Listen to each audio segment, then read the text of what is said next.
season or something, nothing comes out. You hunt their late season, you don't see that much. Maybe a little bit of activity early season, but rut, it is just ripped up and there's big bucks in there for a little period of time. And there's some good doe bedding over there, and I think that has something to do with it. But the way you can tell rut bedding is deer aren't always there, and the bedding is just tore up with big rubs. And I think it fools a lot of people. They see those big rubs and they start thinking, oh, the deer are here all the time, this is primary, and then they camp out there. But it's a timing thing. I mean, if you start seeing that those beds aren't really all that worn out, and you're not seeing sign other times of the year, all that rubbing activity tells me it's the time of the year when they're really worked up. Rut. And I noticed it not from the rubs, but I noticed it from the deer travel.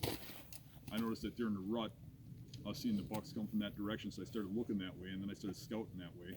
And in this little pocket of wet stuff behind me, I found that bedding. So it's not something that you're going to find following that terrain, but then when you start hunting, then you start seeing that other 10% that you're missing when you're with the scouting the edge, right? So I think about years ago, they when we first got CWD in here and it was a big scare and they wanted to kill everything, they did a gun season that was pretty much in rut. And I was sitting on that point and had some guys walking around with cattails pushing some stuff for me. And I had a guy up on the hill here who was first time with us. He was a little iffy, like most of the people I hunt with, you know. So I'm sitting there watching these guys, and he kept asking, "What tree? Just go sit up on the ridge, man," you know. So I'm sitting there, and I hear him come walking down, and those guys are just getting close, and I'm like, "What the hell's he doing?" And I look down, and there's this big buck standing there looking at me. And why he didn't shoot it, I have no idea. But I unloaded my gun on it, and it ran that way. And then I look up, and there's an even bigger one over here that ran off that way. And the bigger one was probably close to Boone and Crockett. The smaller one got down a little ways, and there was fresh snow on the ground. We tracked it down, and it was a 9-pointer that was probably like 130s. We had Dave on the track, and we all surrounded it.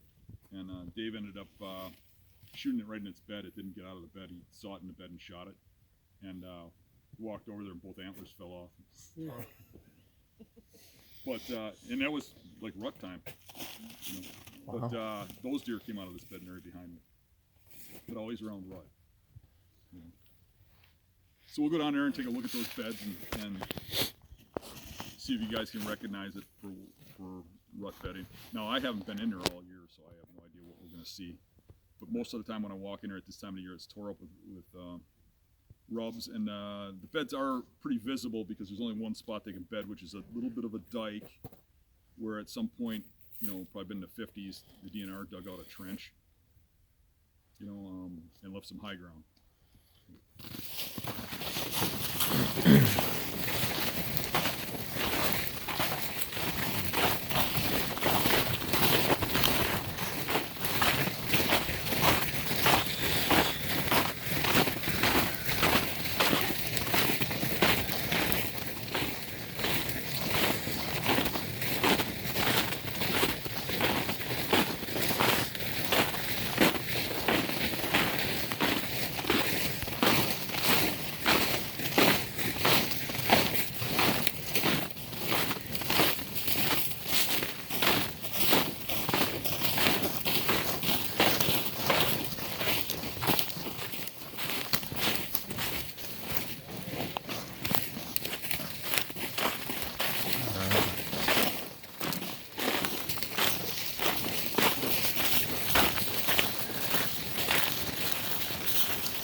And this is one of those spots where you'd have to be kind of up over the ridge a little bit, because otherwise that thermal's going to drop down here before they come out.